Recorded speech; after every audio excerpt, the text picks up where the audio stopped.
Okay, how are we doing today? Just gonna be getting a few comments and questions about Xchain, the block explorer for counterparty. So we're gonna go through it, have a look at some things, probably drop a few things that you might know, don't know, how I'm getting most of my arbitrages, how I'm researching things, and we'll take a look at that. It has been a while since my last video. I'm just going to shield this while we're here.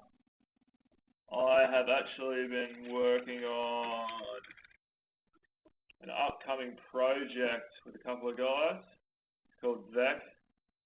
So a little bit of a game coming up. I won't talk about it too much. I'm pretty sure in the weeks to come there'll be more stuff coming out on it, but we'll leave that for now. So hopefully I'll get a few more videos out soon. But until then, you're just gonna have to deal with it. Okay. So what I'm saying is a lot of people are starting to use this arbitrage against the back end of counterparty and the OpenSea stuff. So not everyone's seeing everything, and I'm just gonna touch on a few things here and there. So this here is Xchain, the block explorer. Basically, it just gives you, this is just a dashboard of everything that's going on in everything that's going on in XCP, everything that's being moved, everything that's selling, what's up for sale, everything that you see like Rarepepewallet and anything that's connected like SoG, like Spells of Genesis. This is all connected through this API, like Xchain's block explorer. They are doing a little bit of a fundraising thing right now. I think his name's JDog for a full-time development. Yeah, JDog, full-time counterparty developer. So they're doing a bit of fundraising to get on board with that and help out. Counterparty over the last couple of weeks has seen heaps more action, and they've actually had to update the website and the API. You can see that it loads differently now. It doesn't crash as much. I will admit that might have been a little bit of my fault. Just a little while ago, I was calling the API a lot, just searching different blocks for different things I was looking for. But just so I didn't have to do it manually. So that might have played a little bit of a part. I used to crash it every now and then. My program would stop and I'd restart it. And yeah, so hopefully that's all sorted. There's still a few little issues that we're seeing, but I thought I'd donate a little bit, and hopefully if anyone makes any big profits, we can all donate together and get it going. So you guys are probably more interested in like what we're doing and how I'm finding these bargains. So we'll start off with the wallets that I use. We'll start with the basics. This is Rarepepewallet. When you start this, you will actually get your own wallet and your own seed phrase. What I also do is I also load that into FreeWallet so that I can do a lot more and have a lot more options to do, search a lot more things. It just gives you another option. So when we go back into here, you can find that wallet from FreeWallet.io, and that there will take you to this page where you go into the downloads, and you can download one of your files here. This is all free. This is another thing that does require donations. So if you can, it's always nice to give back to the community, give back to these people that are actually building this stuff for you. Yeah. So from there, that's the basics of what I've used. The other stuff that I use is, I think it's Pepe Wisdom, the directory, all that for searching cards. I use the Discord, the Twitter, and the Telegram for research and just general day-to-day, seeing what's going on. Plus also OpenSea to see what's going on. There's some good cards coming through these days. Okay, so what we first start off with is basically your assets. So your asset is in the Rarepepe, it is your Rarepepe. So every card has a name, And for example, we are going to take, or should we do Pepes and SoG or Pepe Lisa? I think we'll do Pepe Lisa. No, I'll do SoG. So the easiest way that I like to do it, mainly because it takes time to load through this new way of using it. I'll do it afterwards. So this comes up with all the assets. And what it will do is it will list every single asset that is in XCP. And then it goes down into if it's divisible, if it's locked, how much supply there is, the description and everything. So this will eventually come up when it loads. I'm guessing it's getting a lot of demand right now, which is this stuff here. So these are all the assets on there. You can go through, do whatever you want, have a look. Yeah. So the easiest way to search for an asset is just to type in asset, and then you dash again, and then we'll type in Pepe Lisa, which is one by Rare Designs. I just know it's got a couple of bits and pieces that I want to show you in this particular asset. So when this loads,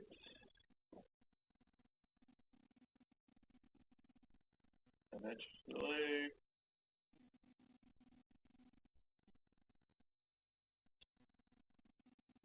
so this is a little bit slower, but I prefer it this way because it doesn't crash. You don't log on to Xchain and see it crash. It just takes time to load, which is a much better way of doing it. So when we come into the asset, you can see your asset here, Pepe Lisa, and you've got the total supply here, and you've got a picture of this one. You've got, this is an official Rarepepewallet project, and the project here. That's how you know that this stuff is legit, because there are some scams on the back end here. So if we actually have a look at this, so the simplest way to break this down is that originally this was created with 230 issues 4 years ago on this block. So if we open this tab in another block, we'll have a look. So this was the fee that it cost to create these cards. So if you have a look here, you can see that the quantity here is different to the quantity here, which automatically indicates that there's something going on. So what the difference is here is a little while ago, the owner of this, so the owner, the guy, whoever created this is their address. And we can see that 11 days ago in this block, they burnt 80 of them, which is the same address.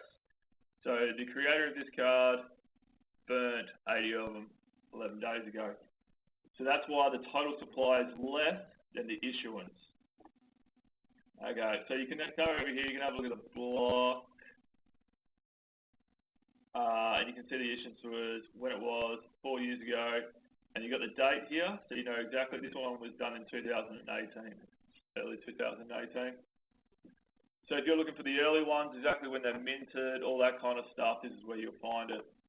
So cross that out. So from there, we can see the supply. The next thing you want to have a look at is your holders.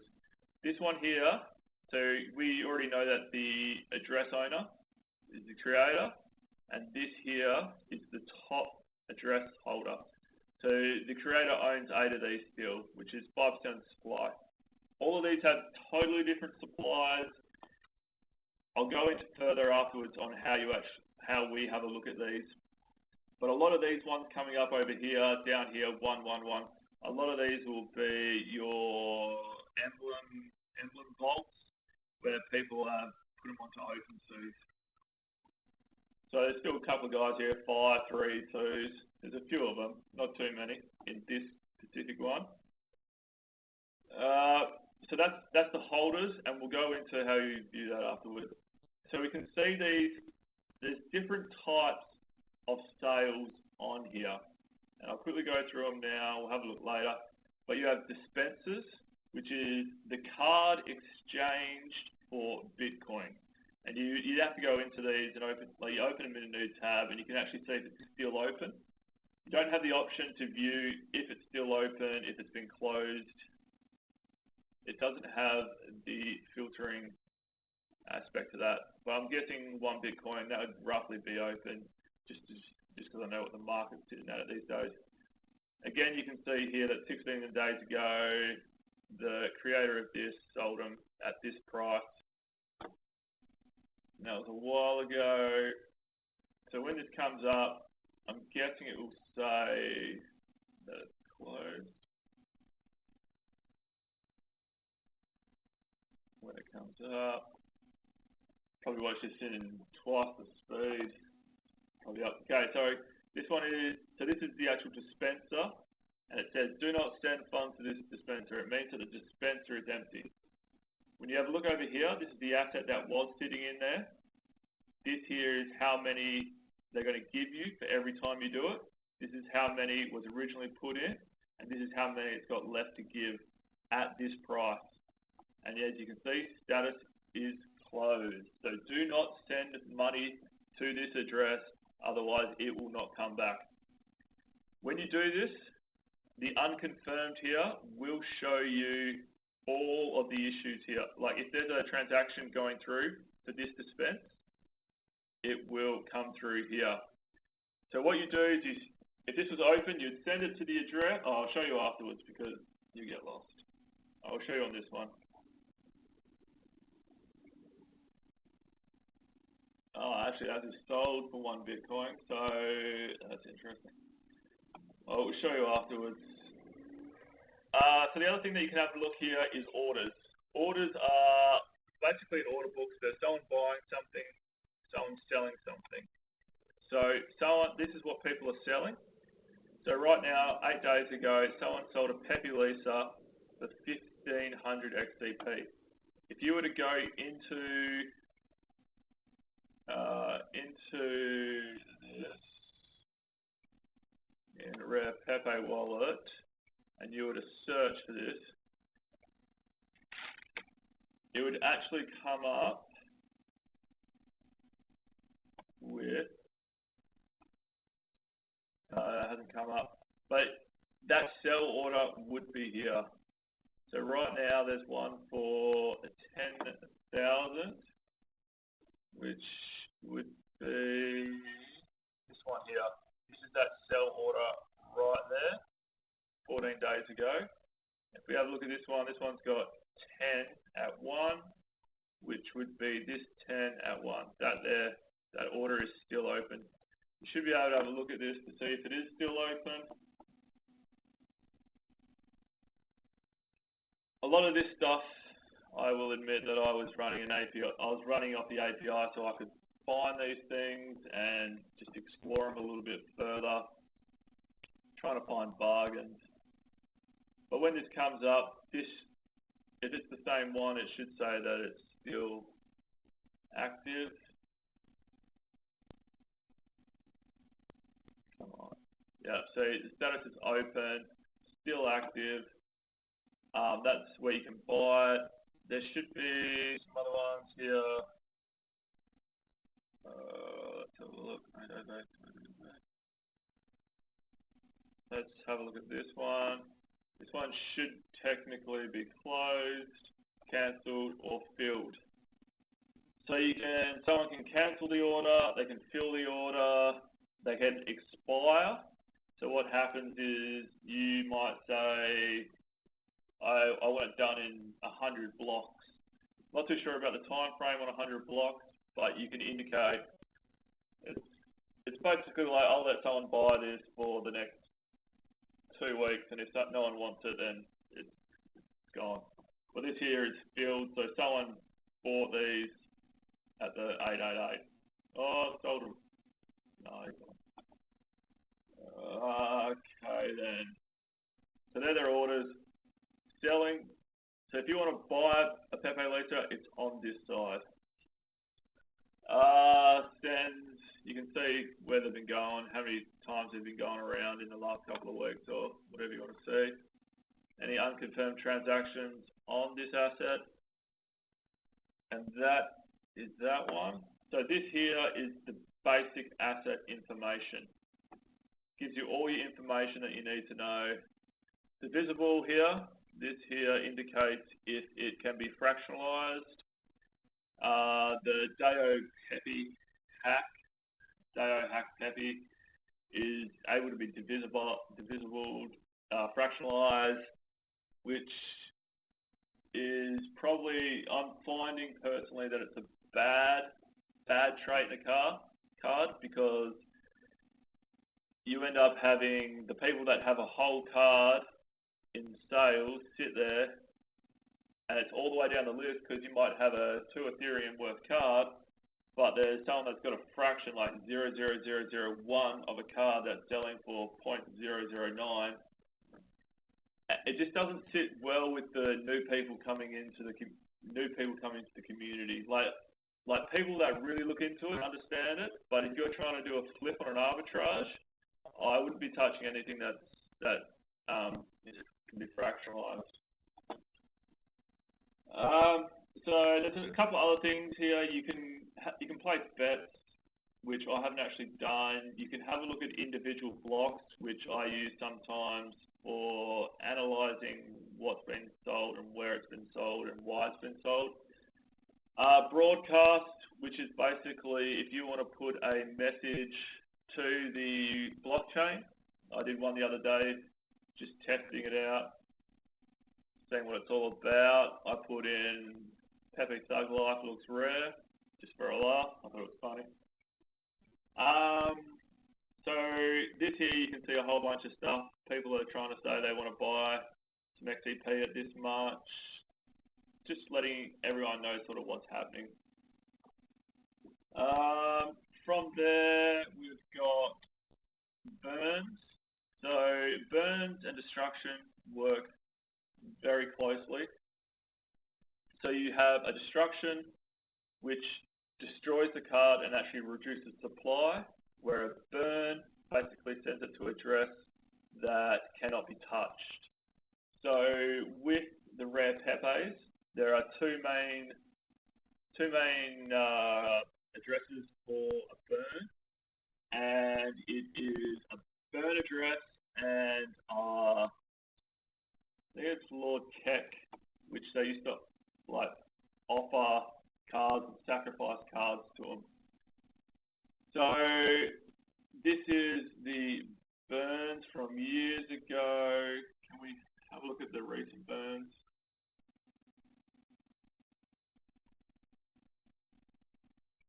Come on. I'm not too sure if this will come up. Nah. So I will go into one that I know that's got burns and destructions. No, I don't know. Okay.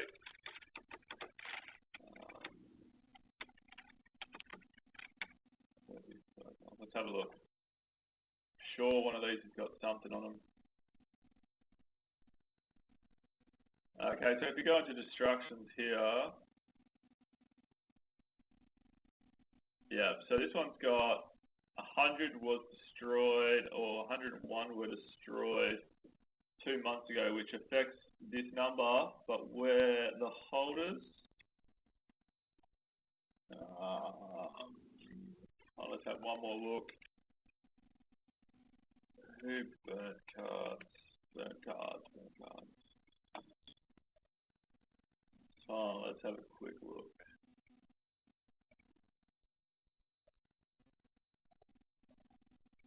Let's have a look.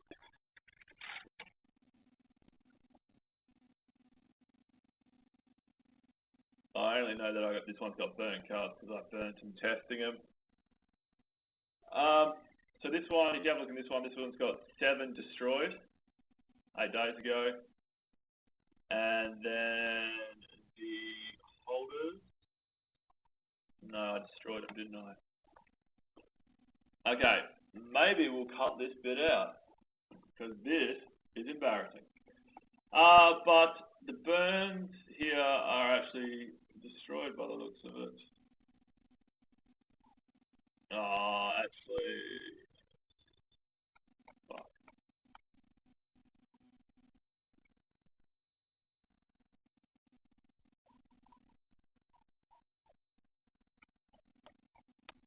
Okay, so the burn address is you come over to here to page 2, and because it's got such high supply and so many people have more, you can see this burn address here, 1 burn Pepe. There is another one called Lord Keck, I'm pretty sure it is. Similar to this, it's easy to see it. It sticks out like dog's balls. And then you can tell that there's 77 gone to that burn address, so it's pretty much gone. There is another card that we can have a look at, and let's have a quick look at this one. This is one that I picked up the other day from searching. Same kind of stuff. While searching, this one had a better look. So if you come in here and have a look at the holders, you can see that it's been burnt clear as day, 71. So you're going to take 71 from this address, which puts this card, the supply dramatically and changes very quickly. The other thing, while we're here, you got to have a look at all these other addresses, because some of these addresses might be active, some might not be active. I have a folder of every address that has been inactive for a while, a large holder that has been inactive for a while, or does certain characteristics, so it doesn't sell certain cards. Some of them only accumulate, it doesn't sell. So you got to take a lot of that into consideration. Mainly because when I do my stuff, I'm not actually looking at the art, because I don't know art. I'm not an art person, I'm a numbers person. So when I look at all this stuff, I'm just looking at the numbers, not the art. So when I choose stuff that is basically looks rare and is rare. So you go into it, work out where the supply is. It does come with its downfalls, because I've noticed with one of my cards that there might only be 10 of them available, but no one sees those 10. And it's not until you start getting true collectors will those cards the value of them will become apparent. Because we're still in this, so we have all the old Gs that are collectors and they collect, but there's this new huge wave that are coming in. Right now, they're not proper collectors that are looking for unique pieces. They're just looking at the main pieces. It's not going to be for years to come until we actually see some of the ones that I'm picking up, the rare ones. They'll become valuable then, when no one else can get their hands on it, and basically plays out like looks rare, because you just don't see it. So that's why my cards are a lot different to a lot of other people's. I'm just playing a numbers game. Paper handed a whole lot of cards, but that's another story. Okay, so this is where I will quickly show you how I'm finding my bargains in general. Number one, I find, is do your research. Do your research. Find your wallets that you don't think are good. Find your wallets that don't get used very often. Just look for those cards with a unique set of issuance, a unique set of holders. You need to understand what you are looking for. If you're looking for a flip tomorrow, you don't want a short amount of holders, you want a large amount of holders. You want the pepe leases where it's 100 people and they're all different holders. So people, you can't have two of them kind of stuff. Where stuff like this here, and you've got a lot of high issuances up here, you have to understand exactly what these wallets are, what these wallets are doing, and what your time frames on all this. Because people aren't going to see this card anywhere as near as a pepe lisa. So that's number one thing. Work out what you're doing, know the holders, know what they're doing, understand them. The second one I do is I will go to So once I understand everything about the cards and the cards that I'm looking for, I will create a list and then basically sort of start from there. And so just for this one, I'll go with the dispensers, which is these here. And you can see the exchange for Bitcoin. We view the Bitcoin, which we've already done. And then it comes up very quickly that all of them are sold out.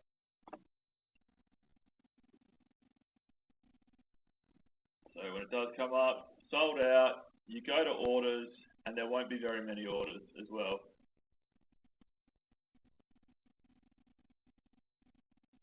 We'll go to orders. So there's one here 2 days ago.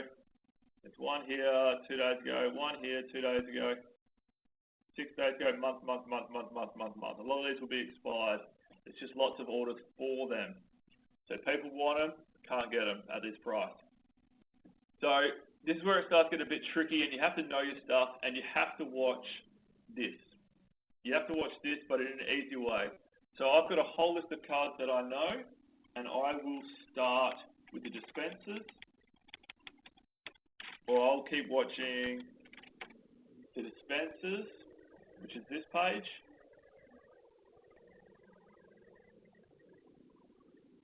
Comes up. So the dispensers always come out like every so often. The last one that came through is an hour ago. I also have a conversion chart up here, which will be Bitcoin to S, so I can quickly research the card, how much that's paying, what the conversion rate is, how much it's selling on OpenSea, see if it's worth it. Because a lot of bargains do come through here, you just got to be quick. The bargains are not as common as they used to be, but those undervalued cards that I'm seeing, where people don't understand the numbers, the holders, all that kind of stuff, they still have good prices. So it's more the fact that you leave the others to do the hype, and you come in here and you do your research, which will pay off big in the long term. Like, for example, that Jordan one that I paper handed a Jordan one, sold it the other day for 5S, probably one of the worst mistakes. But I picked that up for about $600. I picked that up way before any of this was going on, before any of this. And it's just about understanding what phase you're in and looking for the next. So you're looking for tomorrow's trade, you're not looking for today's trade. Today's trade is gone and dusted, we look for tomorrow's.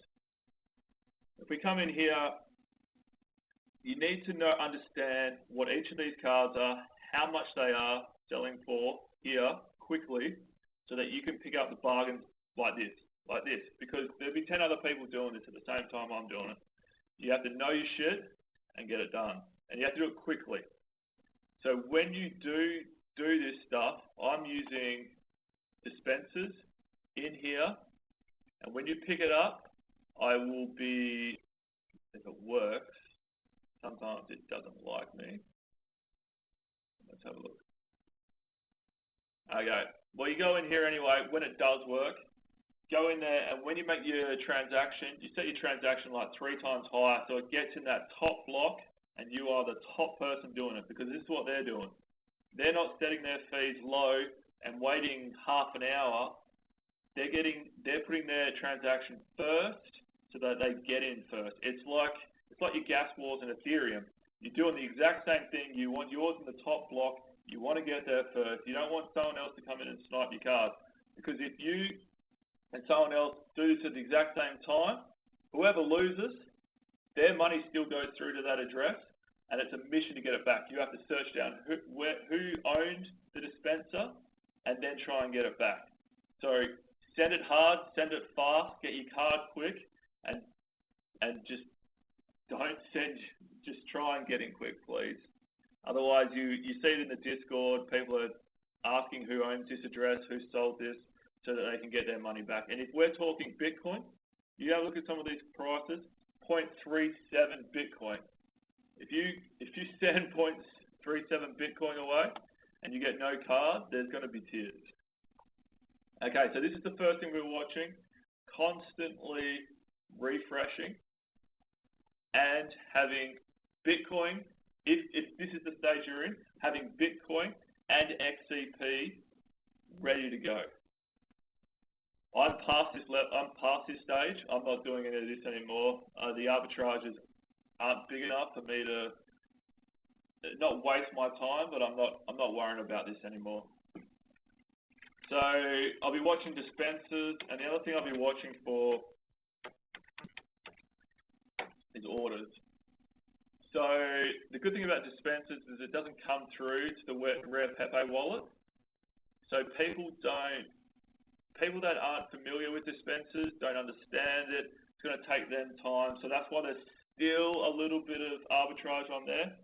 But the problem is that you're facing now Bitcoin whales that are understanding it, buying stuff with their Bitcoin and driving the prices up. It never used to be like this. Bitcoin maximalists were never coming out here, well, what they reckon Bitcoin maximalists. So it used to be pretty cheap, but now it's getting quite expensive. So what we do is the other thing that we can do here is the orders that are coming through to the Rarepepewallet sit on this side here. So right here, this here is an absolute, no, it's all right. It's not, nah, probably not. See, what I've got is I've got a comparison rate here. So when I see XTP, I automatically can roughly use my table here and it will tell me how much Ethereum it is. I roughly know how much Pepe already costs from OpenSea, and I don't have to. I can be very quick at doing this because I would roughly know that 200 XTP would be roughly 1.8 Ethereum, and then when I go into here, I know that the Pepe normally sits at around anywhere from like from what I remember, 2.3 down to 1.8, 1.5. Not ending soon, recently sold. See 2.7, 3.7, 2. Oh, it's gone up a little bit. So right now, that's a bargain. See 1.9, I've been looking, I'm thinking back here. So that's gone up quite a bit. I would say that right now is actually a bargain, but you can see it's already been completed an hour ago. So people are onto this. They can see this stuff coming through, and this is where they're picking up their bargains. They're picking up their bargains being quicker than you, and getting it done quicker. If we go back to that and have a look, you have a look at this. This was issued in block 701, blah, blah, blah, and it's got an expiry, so, no, don't worry. We can go have a look in there and see where it was all issued and have a look, but it would be quick. So within an hour, it's happening very, very quickly. So this is what I'm saying. You got to be on your game. You got to know your shit. Got to get it done quick. Because the other thing is that you don't want to sit here and you don't want to be going through Biggie Pepe, having a look what it last sold for, trying to understand if it's rare, trying to understand this and this. Pick your cards, look for your cards, and just look for what you know. Don't be chasing gains on other things. So the thing is that these here, like Rarepepewallet, Biggie Pepe, these cards here, Top Chuck, these are all common knowledge cards. Common knowledge. Dollar Pepe, common knowledge. Like, a lot of these are common knowledge. This one here is actually pretty rare. It's at 500, so you order, it's quite expensive in dollar terms. It would probably be up around 4.5 F. But I already know that's rare. I think there's about half of them burnt. This here would actually be a good pickup for a long-term play. So these are the plays I'm sort of picking up, which are these ones. And I'll show you why. I don't know if I can, might be able to explain it. have a look. A few things I can't tell you because I'm still making my plays. So we'll see if I can tell you. So we go on the holders. Instructions. But we know that this one's got low amount of supply. But this is what you need to know. You need to have that much knowledge about these cards so that you can make split-second decisions, whether you're going to buy. Yeah, see, burn Pepe, 50 gone, which means there's only 50 left. So you're talking about, what, 4.S for a card that's only 50 available? Right now, it's at 4.5F. Couple of weeks, couple of years, couple of decades, when everyone's trying to collect stuff, these are going to be some of the hardest things to collect. You think about, currently some of them got 100 supply. Now you think about these that only got 50. So once it comes into the limelight, people will start clicking on. But right now, these are not the cards that are good flips. These are not like building up your portfolio cards. These are setting up your portfolio for the long-term play. When collectors start understanding, the new generation of collectors are coming in. So we got that, done that. So we went through watching our orders and that. So you can either, to claim these orders very quickly, you can either run them in your exchanges here, which is XCP. I think mine might have died on me. So I'll just restart it, but in Rarepepe, you can send it from Rarepepewallet. I would recommend changing the transaction fee. I haven't been doing too much lately, so I've been setting mine at this price. But if I am doing something in a rush, I'll probably knock it up to a 3 instead of a 2. That is one of the quickest ways. The other way, and using the search function. The search function for the card, straight in there, bang, done. You can do it from FreeWallet in the exchanges, and you just, where are we? Sometimes this works, sometimes it can be a pain.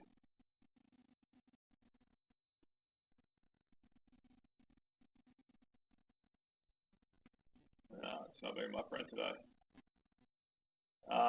You can scroll across in here. Let's see if it comes up here. Anyway, it's killing me. It's killing me. Yeah, it can get frustrating, but I just work with it. Sometimes you got to flick across. Sometimes it will crash doing that. But you can easily click on badass Pepe like here, brings it up. It will tell you this. So this is an order book. So it will tell you how much you've got in your thing, what's for sale, what you can sell, what you can buy, and what you can sell. And if it comes up, yep, it will come up. So there's one here for sale for 20 XCP. So if you know your stuff and the APIs are working nice and quick, you can just quickly bang, put it in, buy from there, set it to high. So this here is just a different version of the Rarepepewallet. This here does allow for different things. So Rarepepewallet only allows you to buy Rarepepes, but we all know that there's a few other assets on here which are not quite talked about yet, so we won't go into it too much because you know what we're doing. So you can see it here when you look in here. Where we got?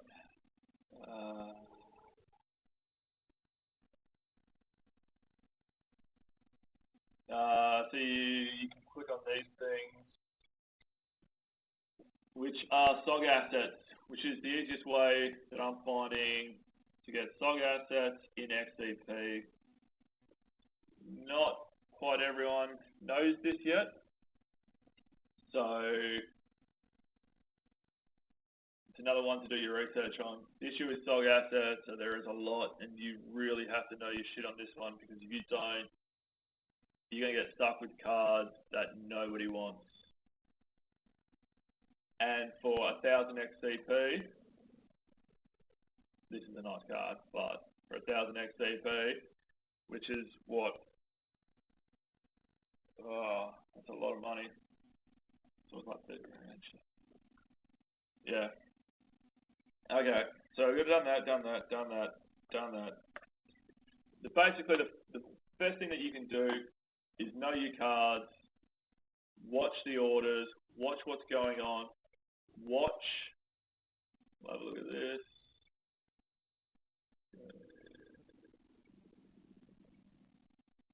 Watch the OpenSea orders and tell you what's selling, how much for. This is how you know how much stuff is worth, just by watching this. You can see, so we set it to sales and bids, so we know what people are bidding for it, so that you can find an arbitrage straight away. You're not messing around looking for stuff and worrying about stuff. It's just all in your head. And unlike my wallet, fill it up with BTC and XCP. If you're buying XCP, right now I'm trying to get most of mine at, I think it's 0.00065, around that area. If you can get it around that area, it's probably the best. You got to watch how much is left in the dispenser, how much it's giving, because some of these people are putting in give 0.01 for that same price, which will actually work out to be a 10x on their side than what you should be paying. So you got to watch these things. They're scams. They're not scams, but they're people trying to take advantage of your non-understanding. So you watch that. Be very careful. Watch these order books. You have to constantly refresh them. That's how people are getting in faster. You would not be surprised whatsoever if there are people with bots trying to look for stuff using activity from OpenSea, offers and everything, comparing to what's on this back end and making automatic bids. So you're up against a hard fight, but there is money to be made. And as time goes on and more people get into this space, it will become a crowded trade, and that's what we're going to have to watch for. So once this becomes a crowded trade, you want to stop doing it, and you want to find the next thing. You want to be the trendsetter, not the one that's holding everything at the end of the day. Yeah. So we ran through that.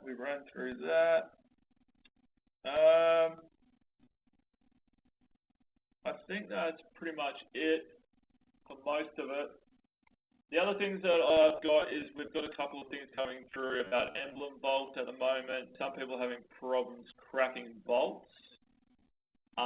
The Telegram group for emblem vaults, emblem finance Telegram group, is where I've been sending a few people which I can't sort out the issues. They go there, the developer does something, fixes it, and then they can crack their keys. It's something about something's been sent to a burnt address and they can't actually access the keys to crack it. So watch out for that. If you have any problems with that, send it to the Telegram group and see what we can do there. Other than that, that's pretty much it. I'm just gonna drink some beer and enjoy the hot weather while it's here. Oh, there is one more thing. If you're not aware, we are having a little bit of a crisis with a Chinese company going into liquidation. Something to keep your eye on. I'm still debating whether if we see an Ethereum price crash, what's actually going to happen to the NFT space? Is it going to mean that people can come in and buy our cards at a cheap rate, or is it going to mean that people are holding their Ethereum? Are they selling it for cash? So we're going to wait and see what actually happens. If we go over here to June Analytics, anyone that doesn't use June should, because you need to understand the market as a whole just to understand what you're doing. I learned this the hard way and I got burnt many of times.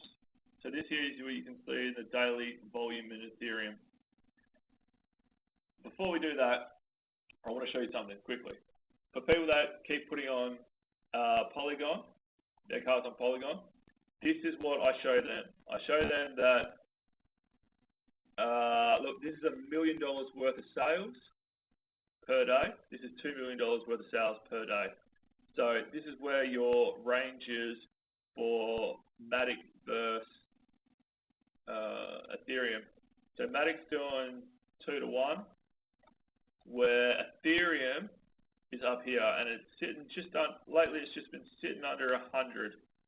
So that's why I'm telling people the money is on Ethereum. If you don't want to pay the gas fees, you don't have to. You can put it on Matic, but it's harder to sell because just the amount of people is not there. It's just a time thing. Eventually it will build up and get better, but right now it's just not there.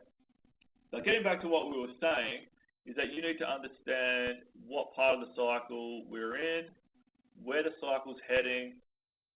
Do you need to be offloading your stuff, onloading your stuff?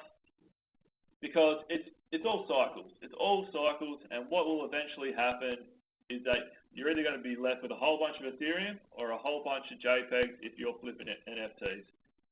You have to realize, or just gauge where we're at, and just sort of keep in mind that if you're 100% in NFTs and something goes on with the other side and you can't sell your stuff, like, you've got to understand that. So you sort of just got to risk it out. At times I've been way too heavy in NFTs. Other times I've been way too heavy in shitcoins. So you just got to understand where you are in the market. Right now, I'm thinking that these sales here are holding steady. So I'm going to see what's going to happen over the next few days with this drop-off. See if it recovers, see what happens, see how much it affects the sales, and decide where I go from there. But honestly, I'll be honest, I've taken a lot of profits already. I've moved stuff around. So now I'm holding a lot of my longer term items that I want to keep for long term, which is the long play where I think eventually they might go for 20, 30X. And as my longer term plays become smaller, I will start delisting them and keeping, as the bag gets smaller, I'll keep them for longer. So I think that's about it. We really just need to keep watching what's going to happen over the next couple of days, figure out what you want to do, find the bargains, find what's selling, finding your long-term plays, finding your short-term plays, and that's about it. Yeah, hopefully I'll get a new video out soon. I'm going to do something on NFTX, hopefully soon. I've been meaning to do it for ages. I just get lost in this stuff and the game coming out. But as soon as we get more information, I'll let you know. Until then, stay safe.